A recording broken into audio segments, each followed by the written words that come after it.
Garbana Ta'ala, and already we have our guest seated in the studio, and we begin with Professor Muhammad Yahya Kuta. He's the Secretary, Presidential Livestock Reforms Implementation Committee. You're welcome to Good Morning Nigeria. It's a pleasure to be with you. Good morning, Nigeria. We have Professor Olorunfemi Jegede. He's coming from the Faculty of Veterinary Medicine, University of Abuja. It's a pleasure to have you, John. Thank you. Good morning. And we also have somebody I've been following on the social media for quite a while, Aminu Murtala Nyako. He's Managing Director and Chief Executive Officer, Sebore International Farms in Adamawa State. It's a pleasure to finally meet you. Thank you so much for having me on. Yes. All right. Tumei has met. Anyway, let me raise up my comment from my brother. Sorry. My full brother. You know? All right. We have two other guests joining us via Zoom. One is from Kaduna, and that's Dr. Salim Momale, Executive Vice Chairman, Peace Commission. Dr. Momale, are you there? Oh, yeah. Thank you very much for joining us again. Good morning, and good morning, Nigerians. And we have the pleasure also of joining us all the way from London, Senator representing Plateau South Federal Constituency, former chairman, Northern Governors Forum, and of course, former speaker, governor of Plateau State, Right Honorable Simon Bako Lalong. Your Excellency, distinguished Senator, thank you very much for joining us on this program. Yes, good morning, viewers. Thank you very much for having me, Claire and Jumai. Okay, let's start with the secretary, who is the Presidential Livestock Reforms Implementation Committee, and I mean it's necessary we start with you. We would like you to actually, let's identify for us the major issues really in this livestock industry that require, reforms. Thank you very much. First and foremost, on behalf of the chairman of the committee on livestock reforms implementation, just inaugurated barely 72 hours ago by President Bola Ahmed Tinubu, Professor Atairu Jega. He would have been here himself, but he has mandated me and other of my colleagues in the committee, Professor Olorunfemi Jegede, Mr. Aminu Murtala Nyako, and Dr. Saleh Momale to join Good Morning Nigeria today to appreciate President Bola Ahmed Tinubu for this historic moment in the history of Nigeria, to have made a bold statement and take a bold step to find lasting solution to what I call protracted problem that has bedeviled our agricultural system, particularly animal agriculture. And the breaking news is that Mr. President has finally created a Ministry of Livestock Development, which has been well received across the globe, because the kind of information that has reached all of us has been commendations, commendations, and commendations. So we thank Mr. President for this wonderful opportunity to make a difference.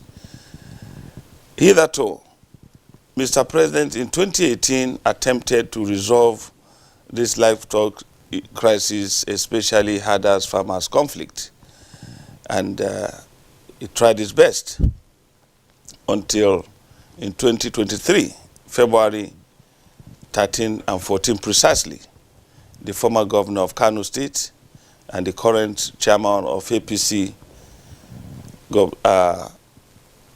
Dr. Abdullahi Umar Ganduje, organized a conference where a majority of us participated, and it provided a springboard for what is happening today, because at that conference, interestingly, it was also chaired by Professor Atai Rujega, and people from all over the country, experts in veterinary medicine, experts in animal science, experts in extension, sociology, conflict resolution, and all professionals assembled in Abuja and insisted that that conference will be the last of its kind, that no more conference, but solution should be sought finally.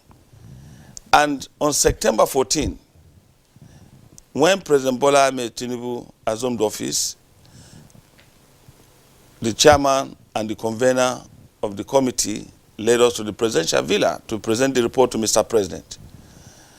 And behold, Mr. President, upon receiving that report, was excited and said to us, and I quote him verbatim, he said, "In every adversity, there is an opportunity. So today, the solution is here." And he's going to constitute an implementation committee that will implement the recommendations in that report. And that report was... I'm sorry, I'm going to interrupt you. Yes. So that we can gain time, because we have quite a number of people. We know the antecedents, from 2023 when, the conference was held. And that conference was to, streamline, what the issues in the livestock industry, are. And I've just asked, if you may, just give us an idea, an insight into what are the major issues bedeviling that sector that conference, addressed, for which, we are seeking reforms. Yes. Primarily, the issue of adult farmers' conflict was at the front burner. And part of the solutions were that there is a need to pay attention to the issue of livestock because we have not maximized our potentials as a nation. In other climes, smaller countries like Benin Republic, Burkina Faso that have Ministry of Livestock Development have a GDP contribution of 55%, 40%, and 45% and 50% in some instances. In Nigeria, the contribution was abysmal, has been abysmal, less than 10%, in spite of our potential in terms of land mass, in terms of population of livestock. And when we talk about livestock, it's not all about cattle, it's all about all animals that are domesticated for economic gain. And the advantage here is that we need to explore the economic potential of the sector so that we will address the entire value chain instead of just picking some point of it and it's all embracing. So we have been able to look at all the issues in that perspective, and Mr. President has charged this committee to fast track the implementation. And it has started with the establishment, because the conference recommended that part of the solution is to have a Ministry of Livestock Development to pay attention to all the issues of livestock development in our country. And it has started, and that with this now, we are to look at the operational issues and all the issues that will ensure that we maximize our potential economically and socially, address some of the latent issues that have caused conflict among diverse interests. So, in the so livestock. fundamentally, the issue is to address the security issues. That's right.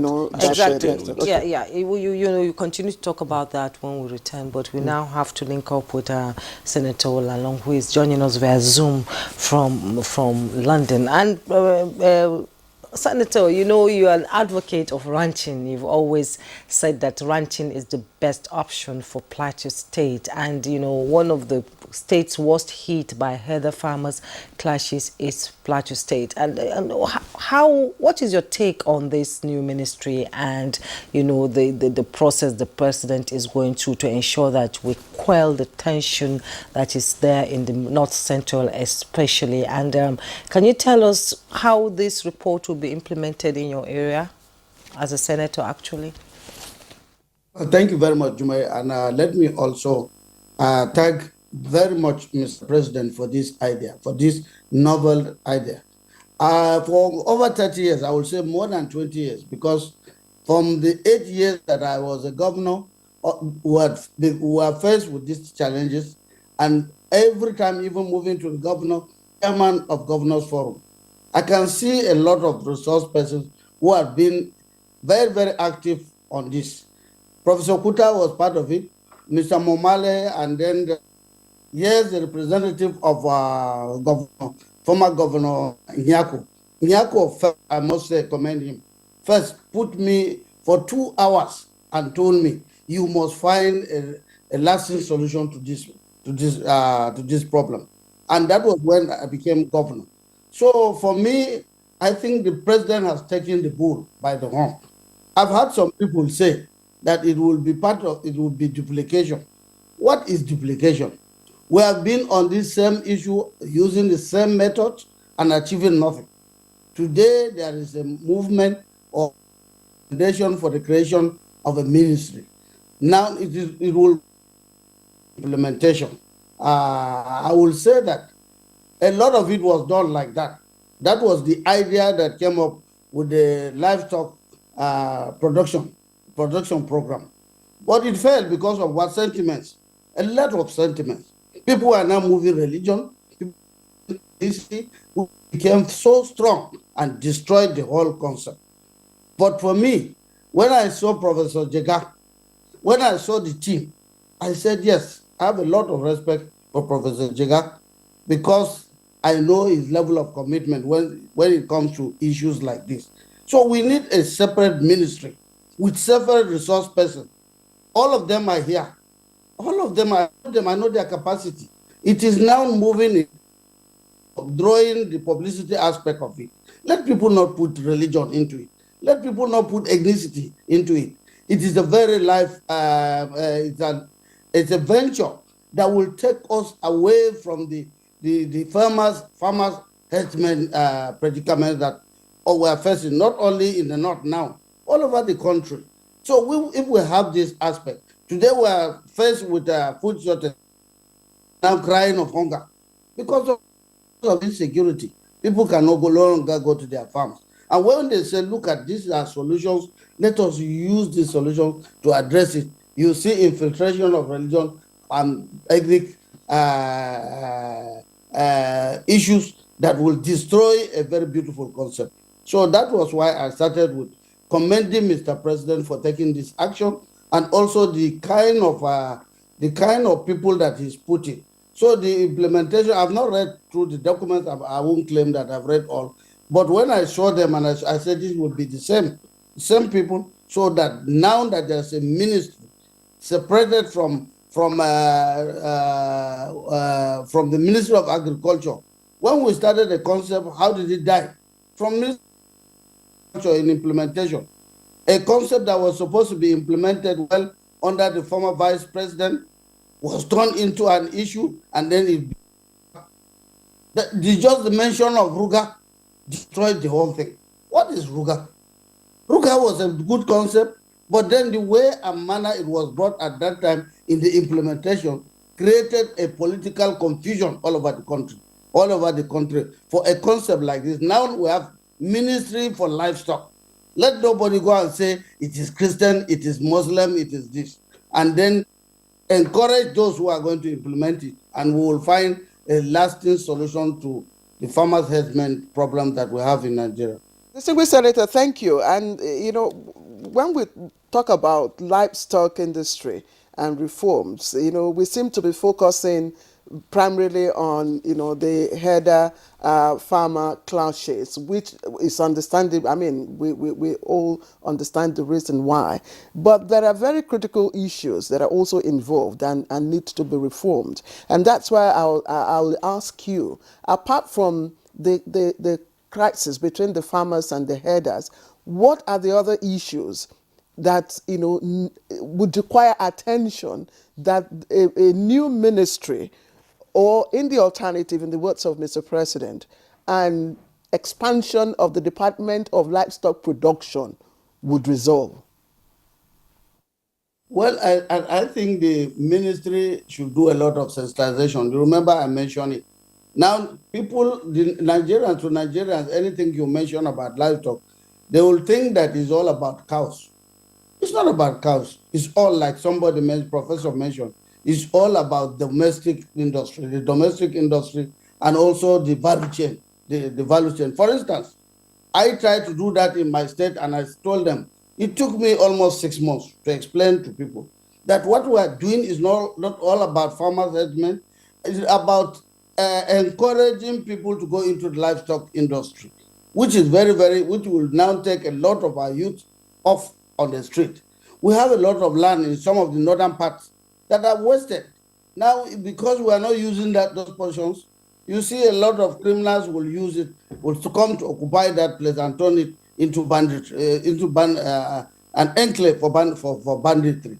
Now, we had 95,000 hectares of land wasted in one local government. I quickly said, why are we wasting it? Now let us move this and do an example, a pilot scheme. I saw it, Nasarawa is doing it, Adamawa is doing it, Gombe is doing it.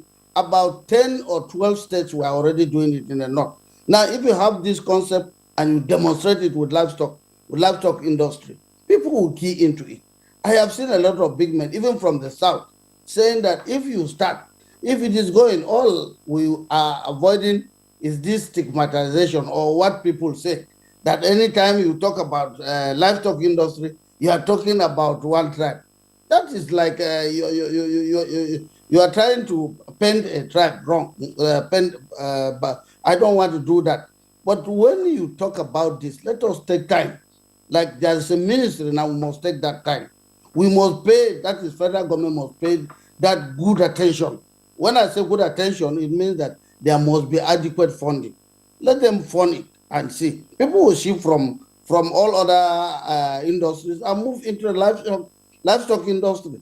For me, that has been my ambition, and a lot of us in the Senate or National Assembly, I see people talking about keeping 100 cows. I see people talking about sheep, talking about poultry, and all those things. So that kind of sensitization, the ministry will now demonstrate and also concentrate, rather than taking it and still concentrating in the Ministry of Agriculture, where you see a lot of bureaucracy, and when there is a good concept, it turns into a different matter. So today, Mr. President has assembled a good chunk of resource persons in that ministry I've seen. Now, if they get there and they fail, then there's no more hope for this country in respect to addressing these issues again. So we need to take steps, bring out the program, print it out, take it to the lowest person, down to the grassroots. Let them understand what we are doing, and then we move in and address this issue. So by the time we address these issues, it will also avoid us this farmers-herdsmen conflict. Indeed, Senator Simon Lalong, you said there will be no hope. There is hope. This is the renewed hope agenda era, and I believe Nigerians have hope. Let's bring in other guests, because we'll be coming back to you to talk about the challenges you faced as governor of Plateau State while you were talking about the Ruga settlement. Let's bring in Aminu Murtala Nyako. He's the managing director and chief executive officer, Sebore. Did I get it right? Yes. International Farms. I've been following you, I've been watching you. It's good to see somebody so young, interested in business, although you were born into it, I believe. Yes, and let's have your take on this new ministry for livestock and the potential of this new ministry when it takes off, because it's a multi-trillion-dollar business. And I remember in the 70s, we were even exporting rams to Saudi Arabia from Kano. Then that I was doing that, and all of a sudden it just died because of the conflicts and the fights between herders and farmers. Let's have your take on the potential that this ministry will bring by changing the dynamics in the economy of this country. Well, thank you so much for having me here. As you can see, I'm a very young Nigerian. I'm in the agribusiness space, yes. And I think it is highly commendable what President Asiwaju has done in terms of establishing the Ministry of Livestock Development. But I will take it from a very different angle. We need to understand that Nigerians right now are facing possibly one of the worst food scarcity and food availability that we've ever experienced. And within that, we've been experiencing a lot of inflation, which has been putting a pinch on every single Nigerian across all demographics. When you look at it within this realm, you actually have to think and say, how do you place Nigeria in terms of a forward-thinking nation to address food security? You know, when you're thinking of national security, food security is actually paramount, because everyone knows an angry man, hungry man, angry man. So within this context, how I'm looking at it as a young Nigerian is, look, Nigeria currently has to pivot away from oil as its primary driver of growth, because we know the challenges that are facing the oil market, and oil demand has peaked. We know the prices of oil are coming down. We know that we are over leveraged in terms of our oil, and previous administrations, current administration, are saying that we need to go into non-oil export, non-oil production, and agriculture is the baseline for that. If you look at it within that context, you now need to appreciate that even globally, not only Nigerians are facing inflation, but Western societies are facing climate challenges. They are cultivating less land. There's a boom of population. We know what is happening in Africa. Tunisia, that was initially providing livestock resources. Sudan was providing a lot of livestock resources. Chad was providing. All these places, Burkina Faso, Niger, all these places have actually delinked because of all the challenges that are being faced. So we have the Middle East having a very high demand. You just alluded to it now, with Andata exporting there before from Nigeria. But all these other places are actually in a state of conflict or turmoil. So the food systems have broken down. And we know what's happening with Egypt in terms of the Suez Canal, with the Houthis blocking trade, and why trade routes are becoming very expensive. If you look at it within the global context, Nigeria is actually prime because we're in the Gulf of Guinea. Yes. We actually have access to ports. We can actually export into America, Europe, enter the Mediterranean Sea, and push our actual agro resources in that direction. I want to kind of open the minds of Nigerians that, you know, we always look within. This entire conversation has been watered down to farmer header. It's not, for me, as a young Nigerian, it's not about farmer header. I will explain that as we go along. It's not about farmer header. It is that if you're looking at agric to be the premier driver of growth in Nigeria now, you need to look at agric in two ways. You have crop production and you have livestock. And over the last 2-3 decades, we have lumped it as agriculture, and the focus of the ministry has always been on crop. Most people don't realize, if I ask now, what is the population, what is the ruminant population of livestock in Nigeria? We have everybody always says, oh, Nigeria is 220 million people. Do you know that we almost have 60% of that in livestock, in cows, sheep, horses, ram, poultry, and there's no database. We cannot plan for it. We cannot leverage it. We cannot convert it into value. These things, when you want to now start to make agriculture what it should be, you need to now understand that all these ruminant animals, yes, cattle right now has the focus because of the header crisis, but how won't you have header crisis when you have 220 million Nigerians and 160 million livestock roaming around interstate, going into communities and growing?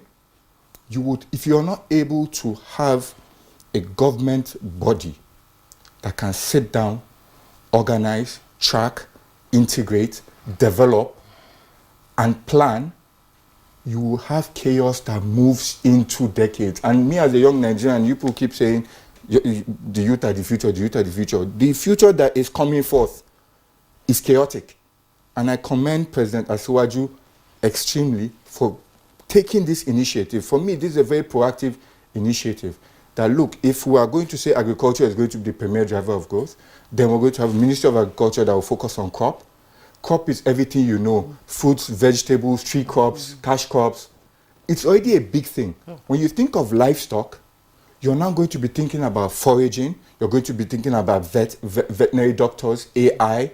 You're going to be thinking about breed improvement, meat, milk. So much. It's a lot. Yeah, it's so a much. wide But range. just before I take the conversation away from you and bring in Dr. Saleh Momale, I just want to ask, from my curiosity, you are the director and CEO of Sebore? Yes. Sebore International Farms. What do you do? So What aspect of farming are you involved? I'm a dairy farmer. I'm a dairy farmer. I tell people I'm an economist first and a dairy farmer second. 3 years ago, we built the largest fresh dairy processing plant in Nigeria, powered by solar and batteries. We've integrated about 18,000 farmers right now in the Northeast. We collect milk from Chibok, Southern Borno, Biu, through Adama, all the way to Taraba, Gashaka, Guroje, Where are you based? We're in Adamawa State. So we collect milk daily. So you collect milk from Chibok? We collect milk daily. Daily. We bring it to we bring it to our facility and we process it into yogurt, butter, cheese, ice cream, and ghee. So indeed, it is for people like you that this initiative comes very, very handy. And timely too. And again, it is for people like you that the issue of farmer header crisis need to be tackled. And that's why I'm going to take my next question to Dr. Saleh Momale. And it's about regulating and organizing this livestock industry such that, it has a focus. And when you talk about regulating and organizing it, it will mean managing the pasture and, of course, finding a way of harmonizing grazing rights or grazing land and all that. What, from your point of view, what would be the first step in developing both, grazing rights and, of course, maybe ranching? Thank you. I wish to join my colleagues in commending Mr. President for taking up this bold initiative. I think it is all very clear that this sector needs to be reformed. This sector needs to be taught. A lot of stakeholders need to be on board. And Nigerian citizens need to have a more clearer understanding of what the livestock industry means in terms of contribution to national development. I think my colleagues have earlier explained that in much more details. For every production system, there are various components, there are various requirements, and there are different stakeholders that are involved. And the processes of the production system involves different stages. And most of the focus in the popular discourse is as if when we are speaking, it's just about getting land for cattle to graze. But beyond land for cattle to graze, there are a lot of other opportunities along the entire value chain for all categories of Nigerians. And I think this is very important. So strategically speaking, it's a traditionally based production system if you come to the ruminant livestock. And in ruminant livestock, we are talking about cattle, sheep, and goats, principally in Nigeria, because we have fewer camels, unlike many other Sahelian countries. If you pick the three major animals, apart from poultry and other small ruminants and piggeries, you find that cattle, sheep, and goats are the major ruminant population. Who are the owners of this ruminant population, and how are these ruminant populations managed? If you take sheep, for example, sheep is a common household animal that is maintained by smallholder producers in both the urban and rural areas by all ethnic groups across the country, but most particularly in northern Nigeria. If you take goats, goats is also an animal that is managed by smallholder producers, the rural, by all Nigerians across the country, the northwest, the north, the south, and the southwest. So I maintain in the house.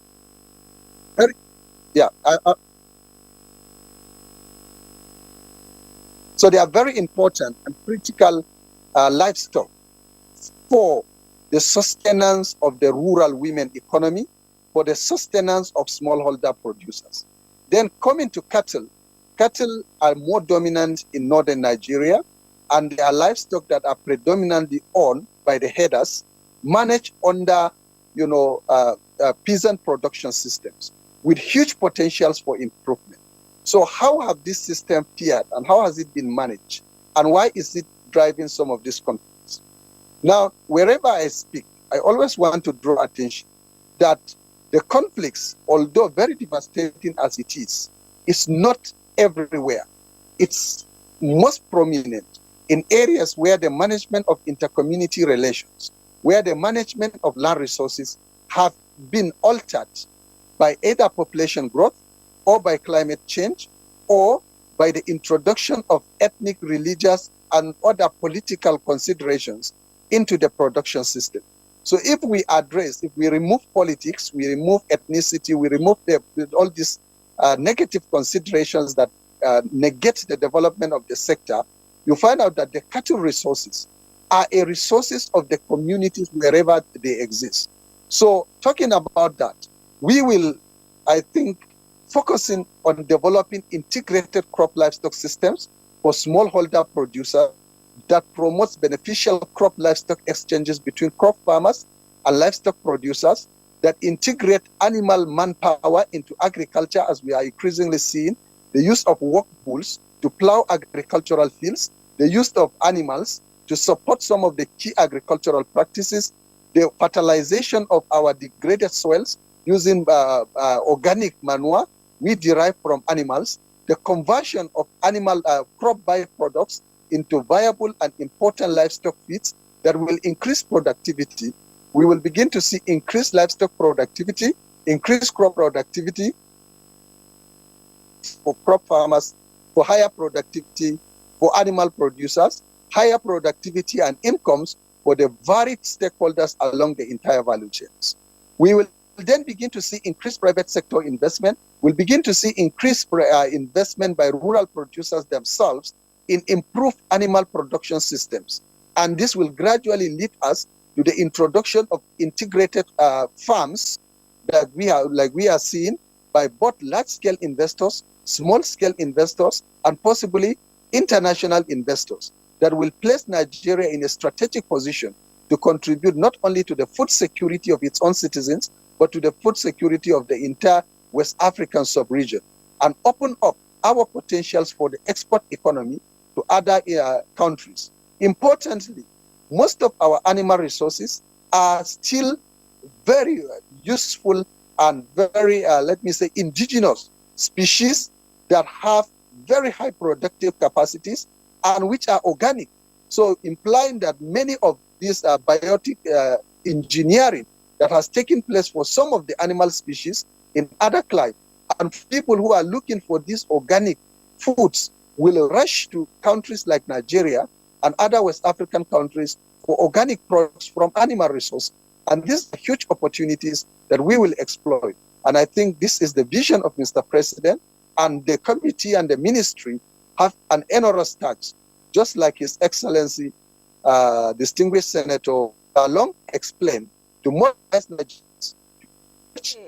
Dr. Momole, you know, you've raised a lot of pertinent questions, and as Executive Vice Chairman, Peace Committee in Kaduna State, this is the first time a policy like this, a move like this, is appreciated across board by all. And I'm going to quote something that the Mieti Allah said.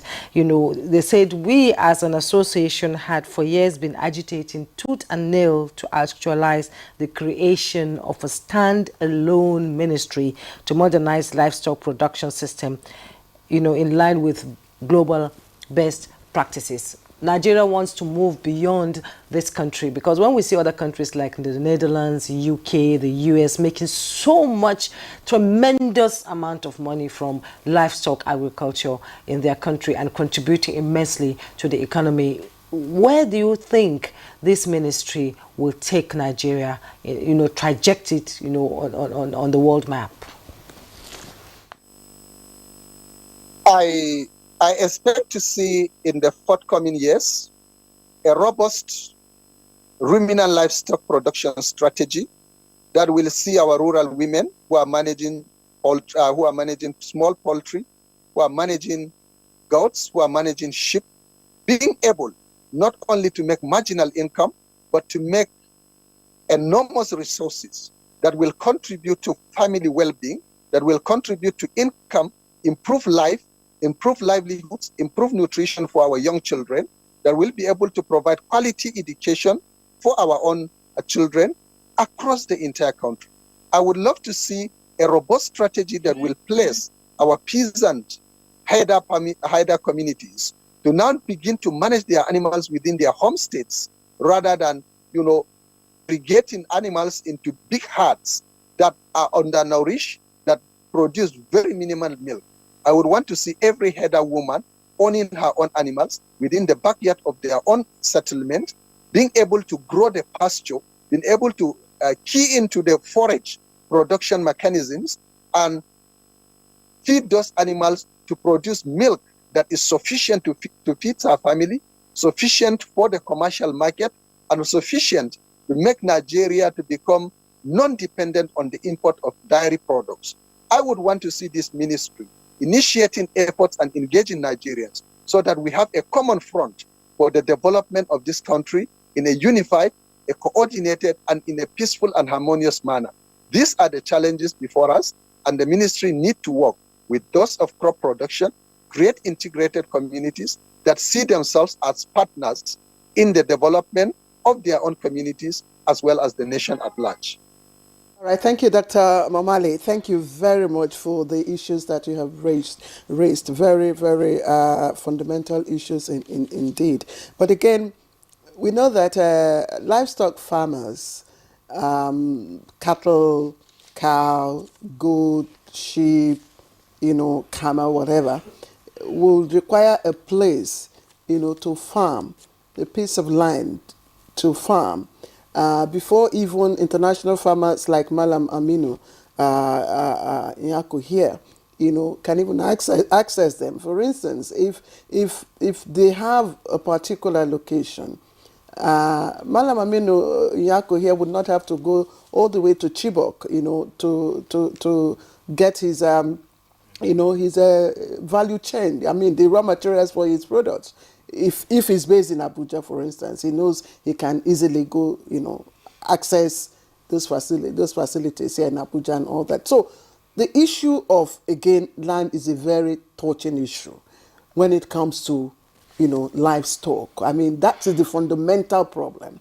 You ask anybody, the question now will be, where would they get the land? How will they get the land? And you yourself, must have seen from the issue of Ruga. Even when Ruga came up, it was all about land acquisition. When the National Livestock Transformation Plan came up, it was the same thing. Even when before Ruga, there was one other initiative that came up, and it died, and it didn't work out. So I'm just wondering, what kind of policy under the new ministry, do we expect to be able to resolve the issue of land acquisition? And I don't know. I wanted to Senator Lalong, but Professor Olorunfemi Jegede, please still hold on, because you are a professor of veterinary. We will come back to you. Let's distinguished Senator Lalong, give us an idea. I mean, he was an executive, governor of a state. What kind of policy, do you think will be necessary, to resolve the issue of, land rights and land acquisition? Clear. I think the governors are very key. The governors of the states are very key on this issue, because sometimes we play politics with a policy like this. I think the idea of bringing this was, first of all, to find, as you move in, this is a reform. You must get alternative. We are talking about alternative. Somebody was into poultry. You tell him that, no, I'm going to move you to another thing. He will rely on the government to provide an alternative. And that kind of alternative is something that is possible. I say it's possible because I mentioned Plateau. for instance. We had a very big farmland, which was sold to Nyako, Governor Nyako. Thank God his son is here. For a very long time, it became a problem in Plateau State. Every person that was contesting for governor, they will mention that. It's only when you buy that back that farm. I was very, very happy. Nyako, his father called me and said, I'm giving you back this land. I bought that piece of land. That land is still in Plateau State. It's still one of the biggest farms that we had. Nyako offered to me, we bought it back and it is there lying fallow. We had the biggest, like I said, in Kanam and so many places. And I asked the people, if you say you don't want to use it, when are you going to use it? Let us develop this. And so it is when you start developing this, bringing the ideas like Mumale said. I'm sure an average Fulani man is tired of moving about with malnourished cows. He would not want to be moving about. He wants to settle in one place. And the only thing that we can settle some of it is that we let us move back to the state governors. Where do we have this land? Any part of this land that you have, please offer. It is not that the government will confiscate it, because that was one of my challenge with the law. With due respect to the ranching law that was brought before the National Assembly to set up a commission, I'm sure it will be overtaken by events with this concept that Mr. President has brought. That would have been very, very difficult to say you have a commission and the commission will start talking about how to acquire land in a state. But in this concept that Mr. President is bringing, it is now a ministry. Let the ministry sit with all the governors. They are in charge. It's not federal government. Where are those unoccupied lands? What are they doing? If it is meaningful, if for each state, there must be a concept to develop that so that everything, this livestock industry will flourish in that kind of thing. Some states are already having dairy farms. Plateau State had a dairy farm for a long time. Plateau was opportune to have one of the biggest veterinary institutions in West Africa. The Vom Vet, why was it established? It was established for livestock business, livestock industry. But we left it wasted. We had a lot of veterinaries everywhere, to a point where we even ran away from training veterinary doctors, which was a very, very good concept by our forefathers, that we bring them up. People don't even want to read veterinary medicine again because they will tell you. And I have an example. At a point, I took them, I said, where are veterinary doctors? I showed them a lot of them trained, but no work to do. They don't have work to do. So if we bring them together and then all of them, and we start on this concept, I tell you that that will be an alternative. So the issue of domesticating livestock industries, like he said, will not be something of shame, of conflict again. All of us will go and agree that yes, ranching is the best way. Because as Momale said, all other animals are domesticated. They are stayed in one place. But why can't we take one and find a way, an alternative, sit down with the stakeholders and find a way of keeping them in one place? Because if you get to Plateau, that about 95% hectares that we have is being developed in Wase. If you want to do that business, there's no business that you cannot do on livestock. And as you do it there, if you have behind your backyard to do it, that concept will also extend to your backyard. The protection will be there, the attention will be there from the veterinary doctors, and like Yako, that will be revenue for the state and also address many of the insecurities that we have.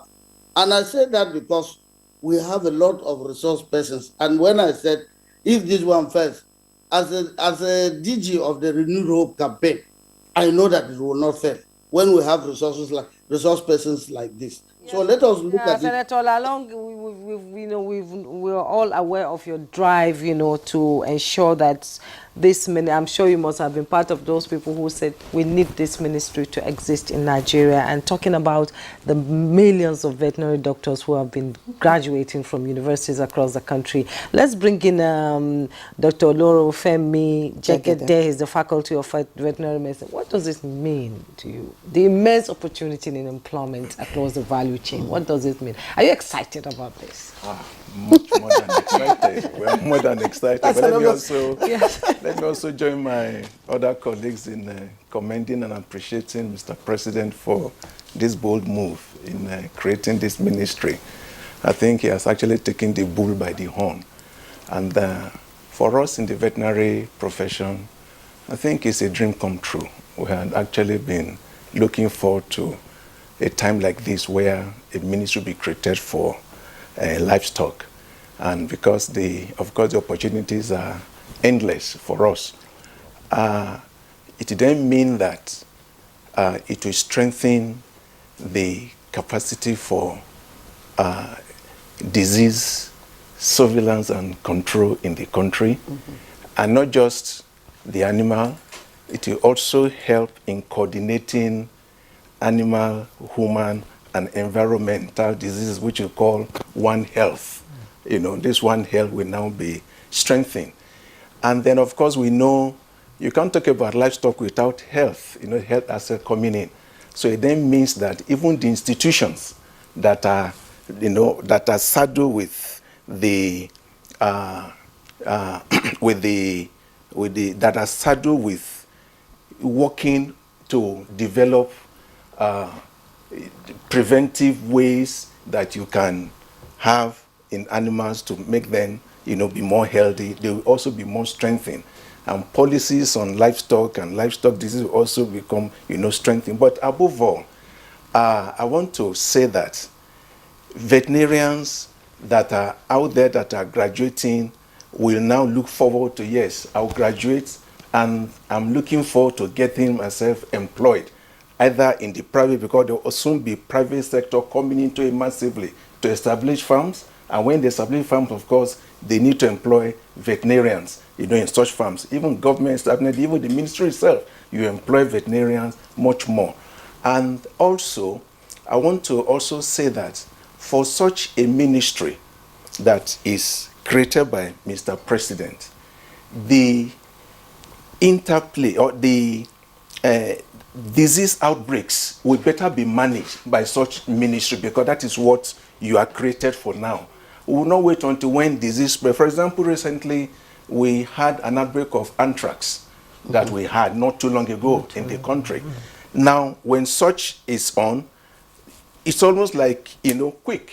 It will be curtailed before it even spreads to any other place that we have. So a ministry like this for animal development is going to really enhance veterinary, you know, profession of veterinary practice in this country.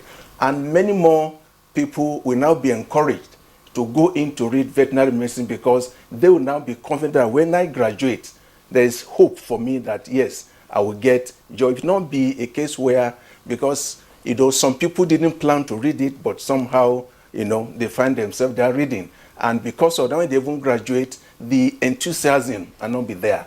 But now, you will now find people, you know, apply for it, read it, and then when they graduate, the enthusiasm will be there, not only to even work under anybody, but also be looking forward to, you know, establishing their own other veterinary clinics in order to reach out to service these private ranches or farms that are created, to reach out to them to help into production. And I think in the overall, it will now enable the veterinary profession to also contribute its quota to the animal, you know, GDP, you know, of the agricultural sector of this nation.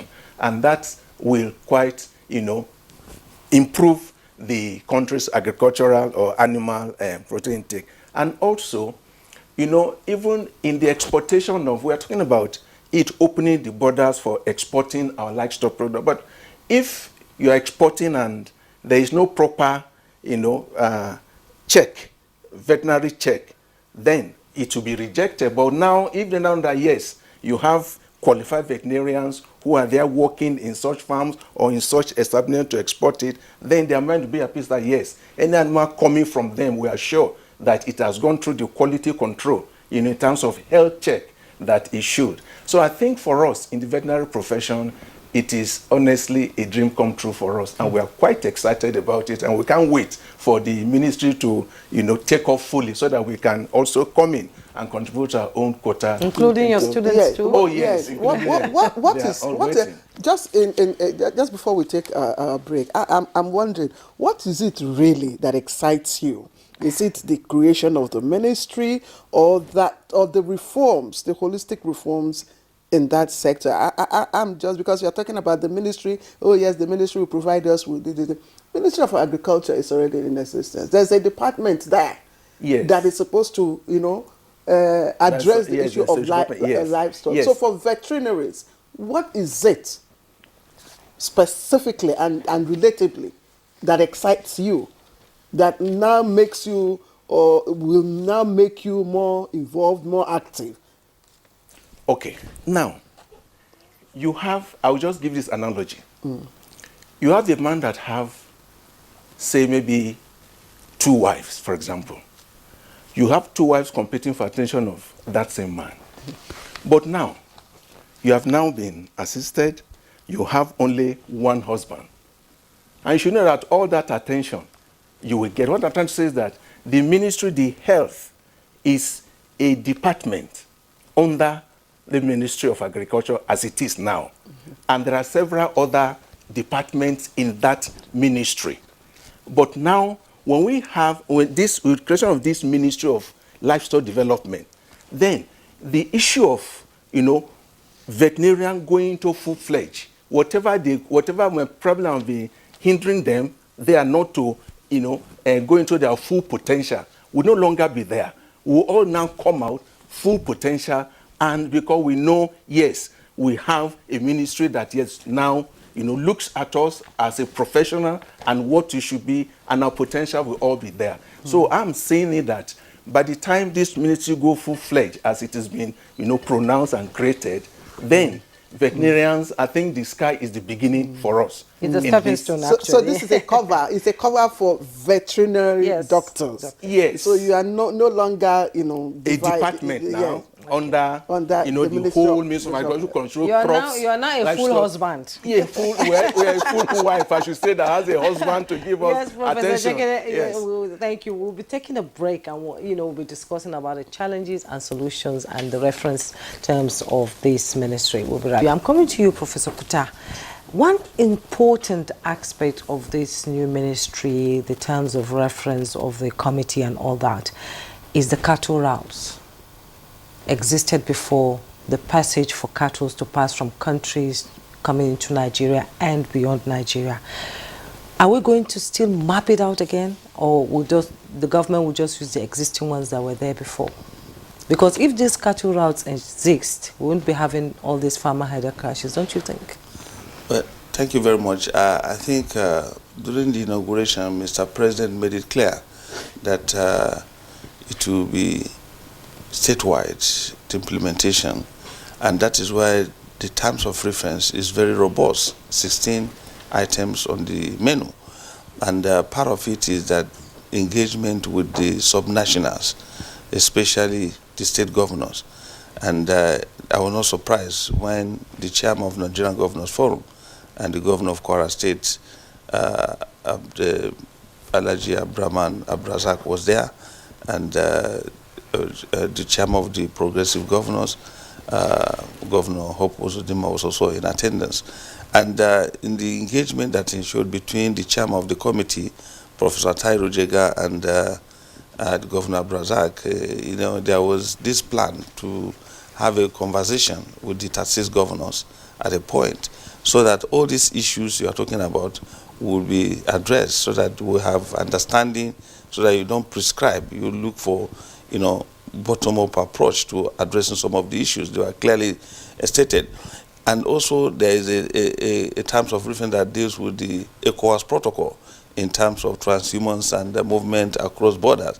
So all these edicts also be looked at, and I was happy the Mr. President directed that the Attorney General of the Federation, who was also in attendance, to look at some of those issues if the committee require any review of the laws in terms of all this. So I think the most important thing is that the terms of reference is so robust, and so expansive that covers every aspect that would be the game changer in terms of how the issue of livestock development across different species is concerned. So I believe the issues that you are raising are just part of the, menu of the issues that the committee will look at and fast-track implementation in a way that it will minimize suspicion, conflict, and interest that may be of adverse this into the state or to the federation or to the local government as it may be.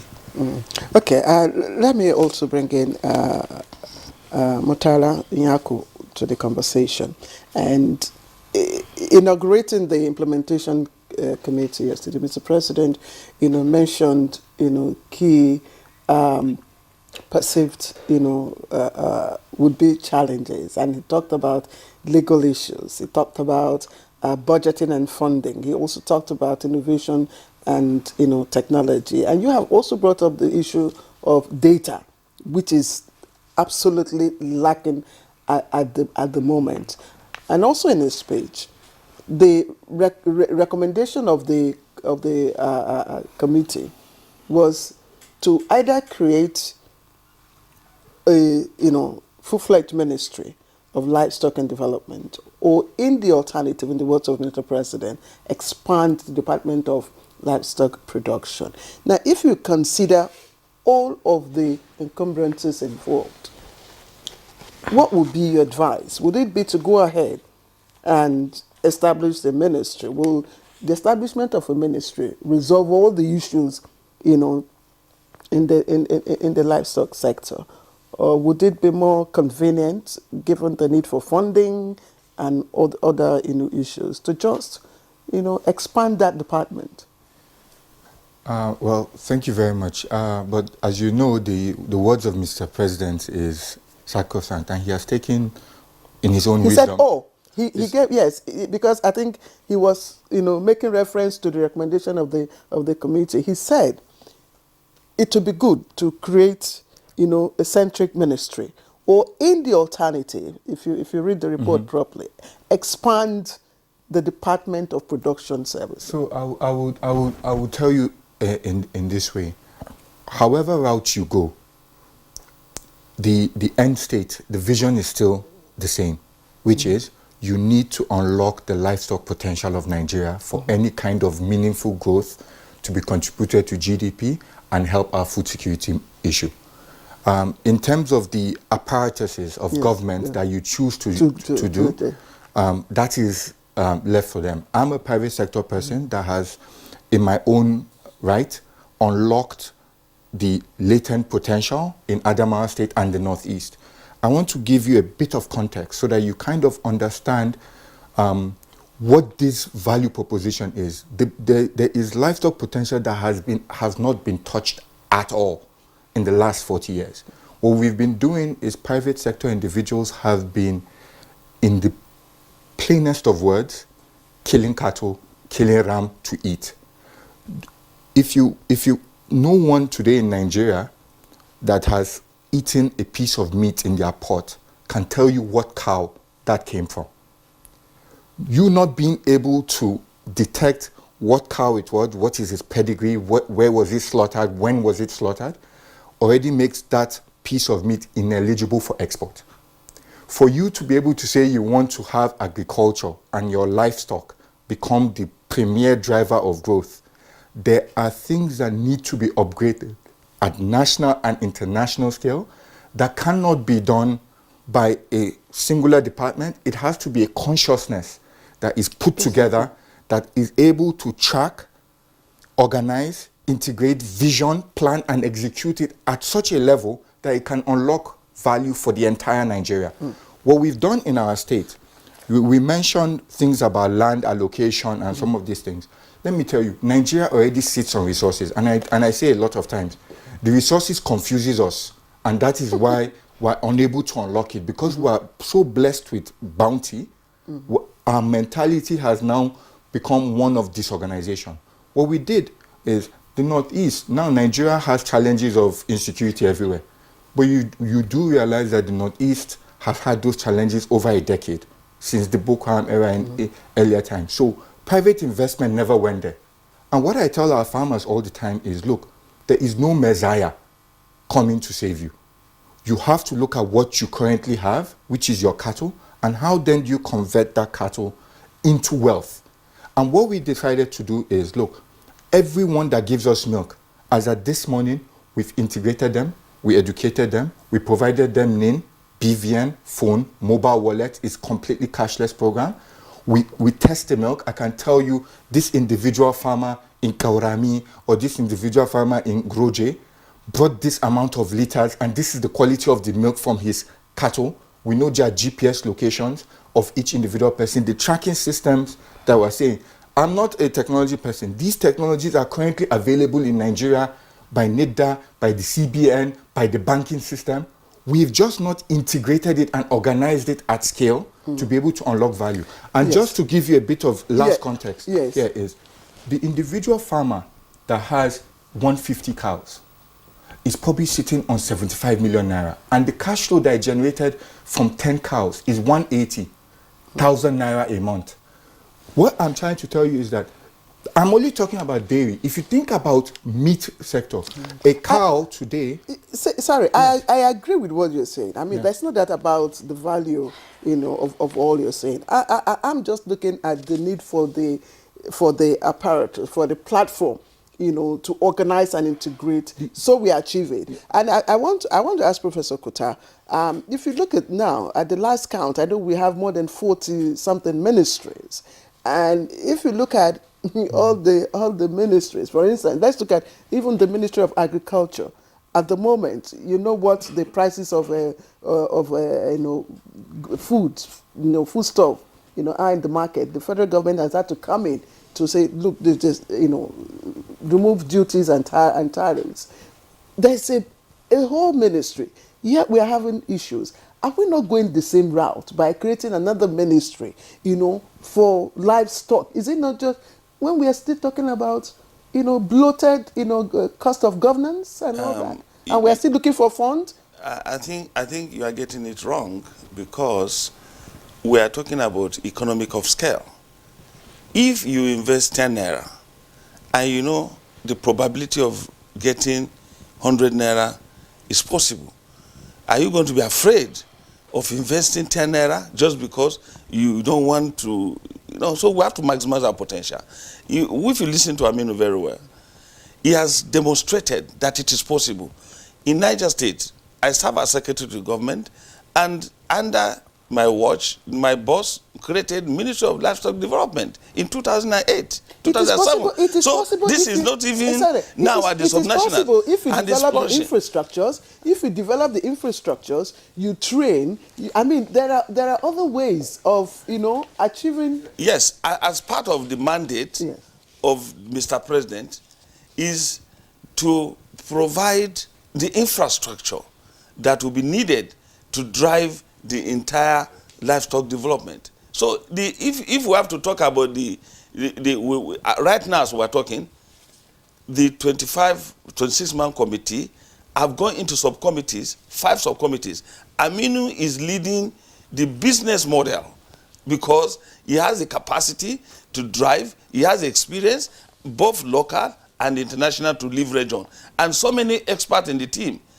The former deputy governor of State, Professor Placid Njoku, a professor of animal science, is leading another subcommittee to champion the issue of settlement and all the issues that have to do with the terms of rate, about 5 of them that are so robust, and they are already working. So about others like that too. So I am very confident that what this committee will come up with, Nigerians will be very proud, and at the end of the day, all the doubts, all the insinuations will be put to shame. Because there are a lot of doubting Thomases. In Nigeria is the only country you have that you have a good thing. You use your mouth to kill it or to demarcate it, while other smaller people are advancing frontiers. In fact, Knife for Benin, when it was established for the entire West Africa to provide, seedlings for oil palm. Malaysia came for exchange program went with our seedlings to expand frontiers, advance it, and look at what Malaysia has done with oil palm today. So today, we are not going to wait for anybody to destroy our potentials. NAPRID in Zaria has the potential. They provide, they establish the Shika Brown that you can bear me witness, that is laying the best quality eggs in Nigeria today. Yeah. So this committee, part of its recommendation is going to advance research and development. Good enough. Mr. President looked and said, look, with all these people here, the solution is here. No, I am the humble just secretary. So what I'm saying is that Mr. President has not made any mistake. With Professor Tahiru Jega, one professor called me from UI and said, you have a chairman who is an icon of integrity. Yes. You will not fail. We are looking forward to positive outcomes. So from me today and my colleagues, we can beat our chest that we will not fail Mr. President. We will not fail Nigerians. Indeed, you This is our hope. Yes. And not only renewed hope, but a sustainable hope for Nigerian livestock sector. Professor Kuta, I like your spirit, actually. Thank you. Now, let's bring in Dr. Momole into this conversation. There is no perfect plan in anything, and we know there are challenges of climate change, insecurity, and all that. Okay, we hear that it's not that. Let me throw the question to Senator Lalong there. If you can hear me, there are issues, challenges that would maybe challenge this new ministry, and that is climate change. We have insecurity and all that. Let's talk about the challenges and how we can profile solutions to it.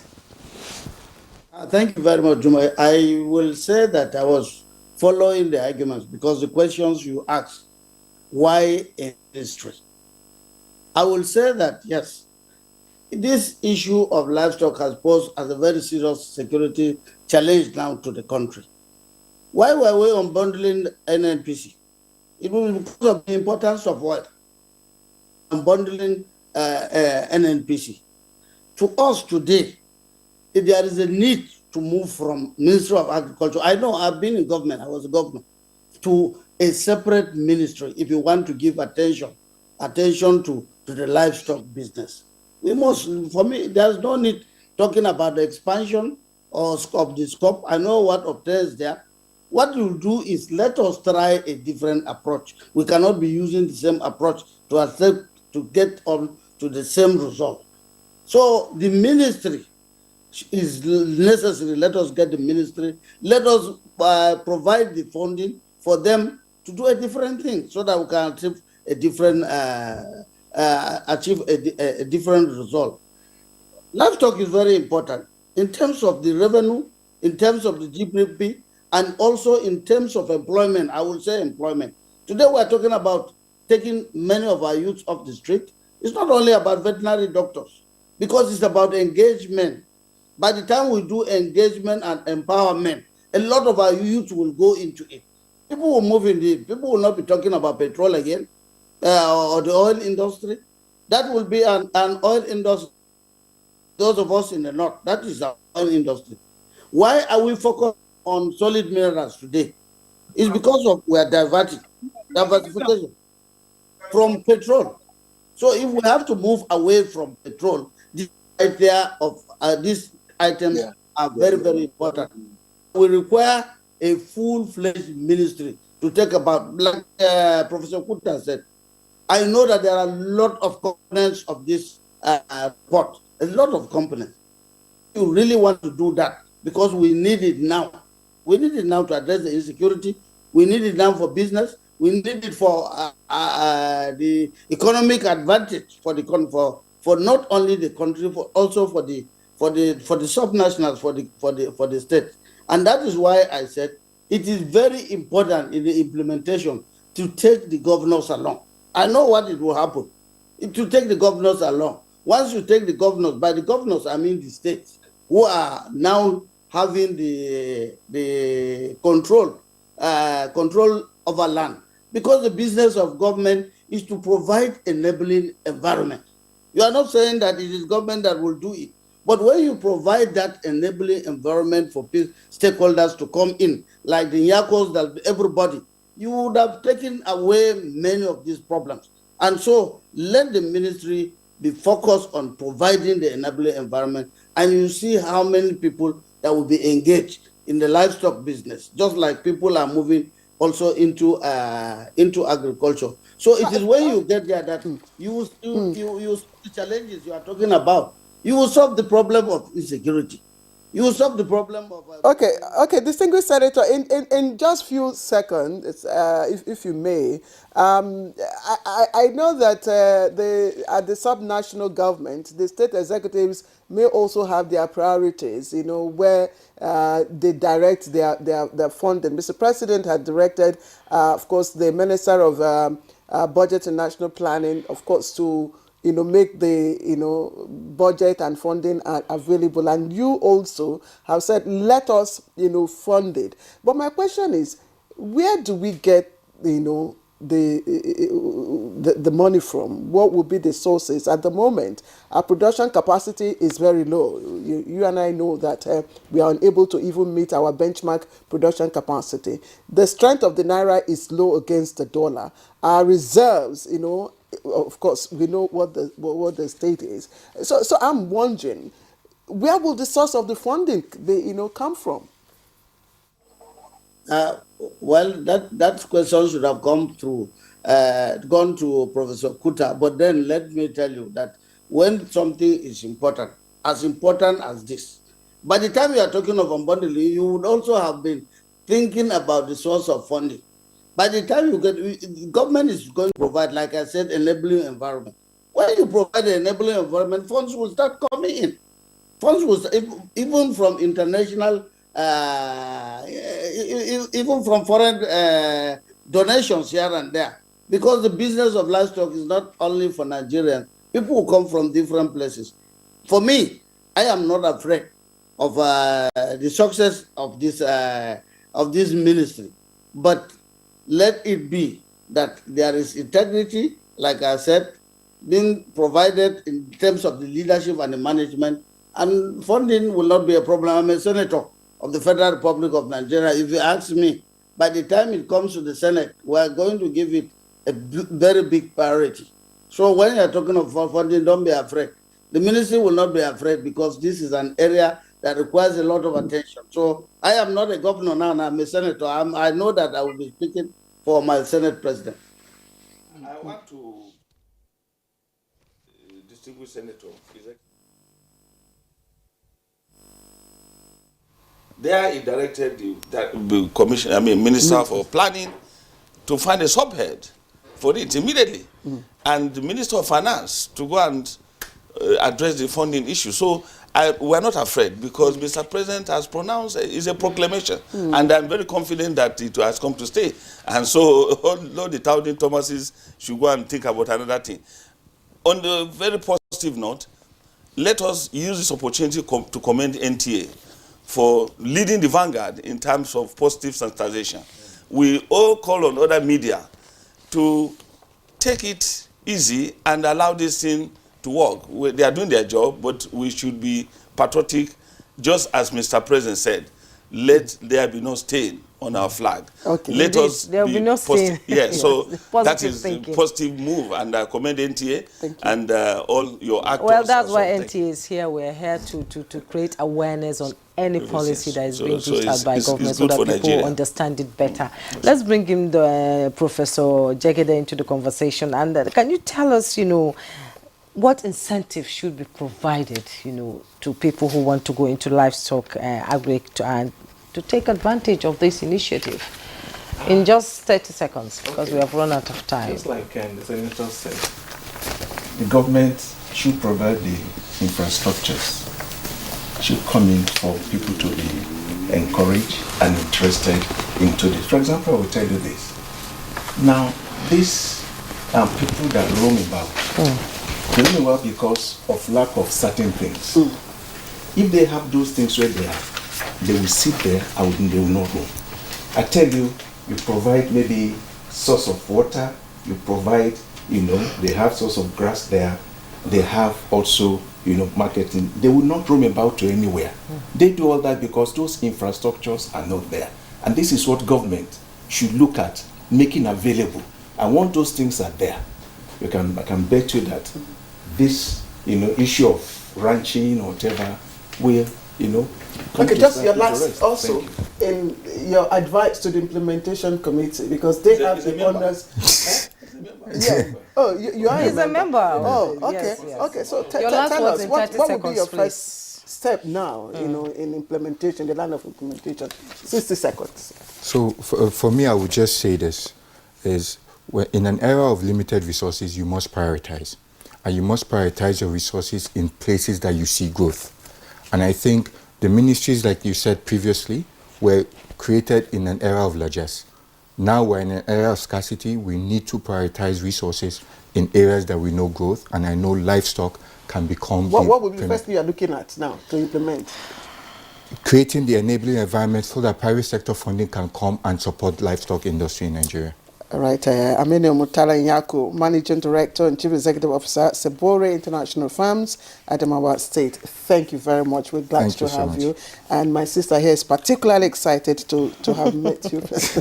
Let me also appreciate Professor Olanrufemi Jegede, Faculty of Veterinary Medicine, University of Abuja, another very excited member.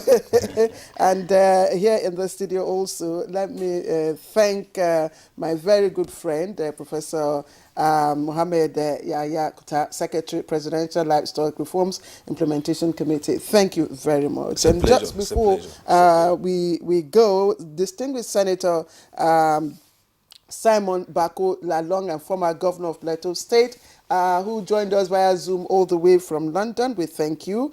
Earlier on, we lost Dr. Salim Omale. He's back now. But he's back just when we are signing off.